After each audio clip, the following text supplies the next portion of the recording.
let me zoom out a little bit. So it's a gateway to Moroccan artistry, basically. And here are the components that we have. We have several pages. We have home, of course, where we are the first landing page for the user. And here we're having several features. This is a live auction. So let's take an example of this particular component here. The creators of the products can launch or deploy their products here, and then potential customers can bid or auction for whatever products they want at a particular range. It ranges with prices and it ranges with the time. We are having like products like dishes, mask of purity, spices, carpets, depending. Also on the homepage, you can see top sellers.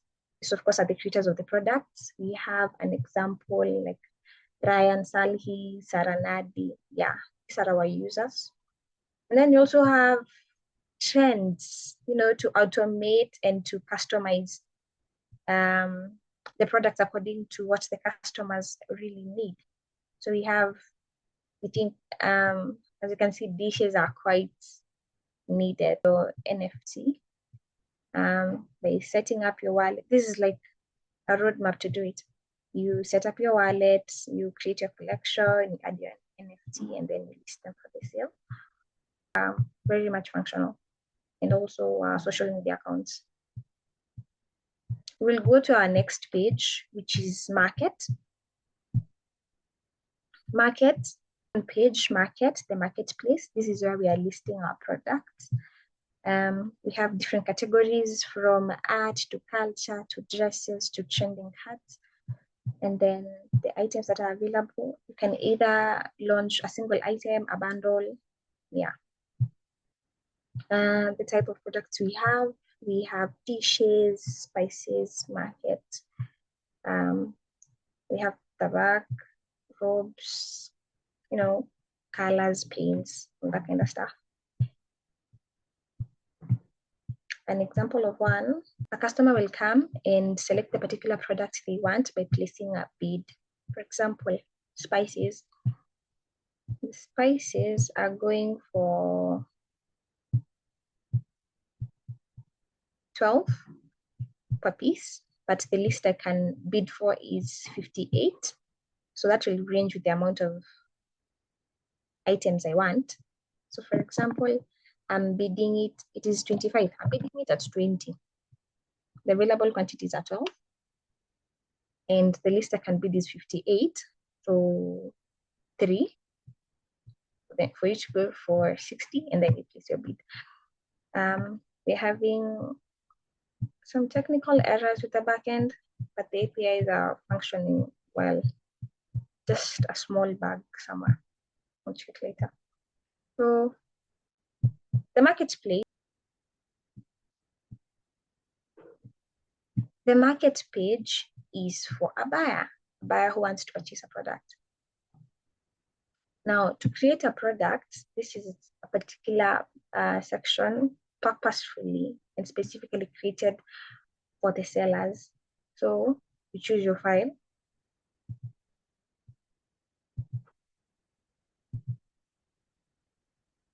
This one, robes. Okay.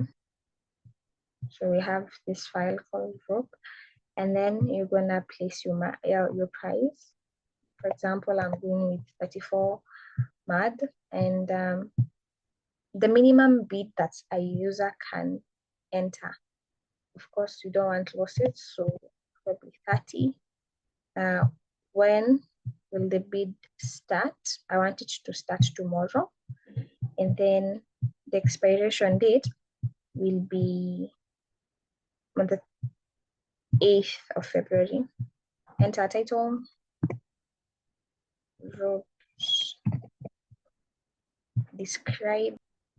So I want it to be luxurious,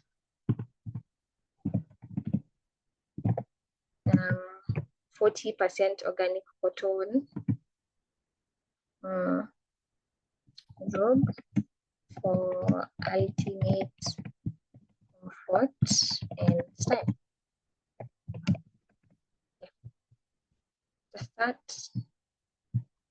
and then you have created your product. If you have any issues or concerns, you can drop a message through this contact page. Enter your name, your email, what subject, write your message, and then send us. So how do I buy this particular product? Because like this exchange commodity that you're going to use, you're going to connect a wallet.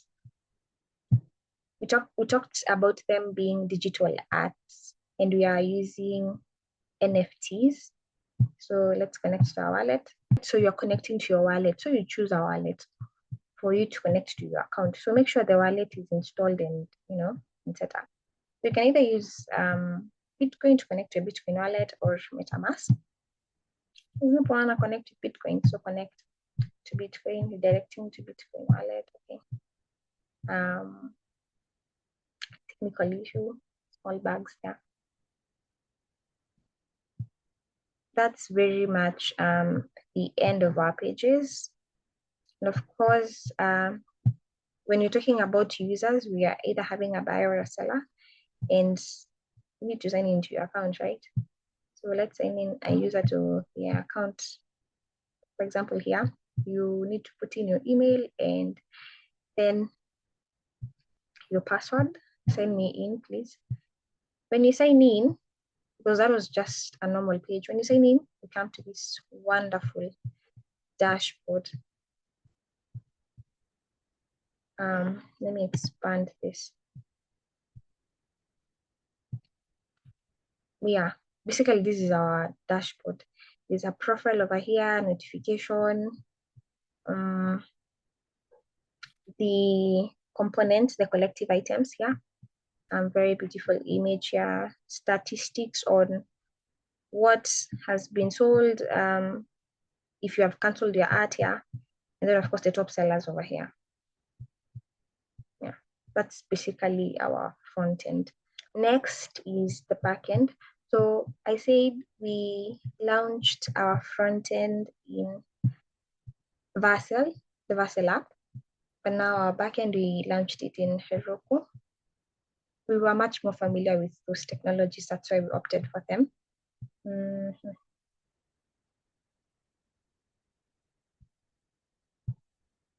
So when we run the server, this is what it gives us, Heroku app. Welcome to at Cult Hub API. Yeah, you can see that. I'm gonna take you through the code for the backend a little bit. But here's kind of like the finished product. We have some data. We're having issues with connecting it to the front end. So here is one among the APIs we use. And let's start here from the server. So the server, it can be launched in two places, either at the local host in the local machine. Yeah, of course, this is what we used in testing. And then next was the Heroku app, which I've just showed you, the welcome to Article tab. And then we have authentication as well. And authentication here, we use the JWT format for authentication. Now let's go to the APIs themselves. So the APIs, they were around 6. So we're starting with APIs. Let's go through them very quickly. So we have bid, API endpoints. We have bid, product, profile, sign up, and sign in, and then we have the uploading of images, the CRC folder, sorry. And in this folder, we have a bunch of stuff where it talks about. So let's start with the database part where we have the models. So we had 4 types of models. The user, of course, we're talking about user logging in and signing up. We have the products, you placing your products and you creating products, and then we have bidding, the live auction part. Let me give you a sample of it here. So that was models. Middleware for authentication. Here you go. So we have the error handler, and then we have authentication for the user and also validating the credentials of the user. So that was middlewares. not going to go through all of them, but we have routes. This is where the user stores the sessions. Sorry, routes, the endpoint API, where they are. And we had 4 types. We had product, statistics, user, bid, and image. Our server TS is the file that we use to run our server. Our server was port 5000. Yeah. Basically, that was our code for backend. We had a lot. I wish we could connect to the database. Yeah. The front end basically is the front end. Same thing. Let's go through the components and the states here.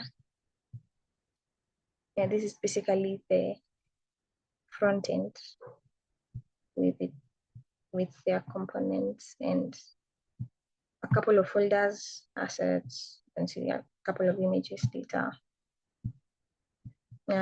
components. Yeah. A couple of updates over there.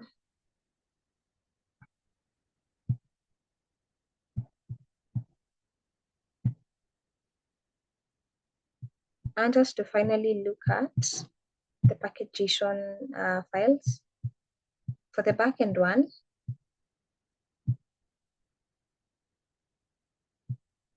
we used a couple of dependencies, lots of them, from Bicrypt to Express to Morgan to Prettier to TypeScript.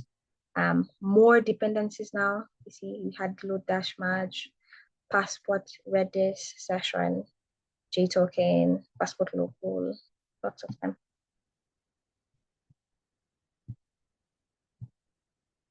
Yeah, that's basically it. Thank you for taking your time to go through me in this session.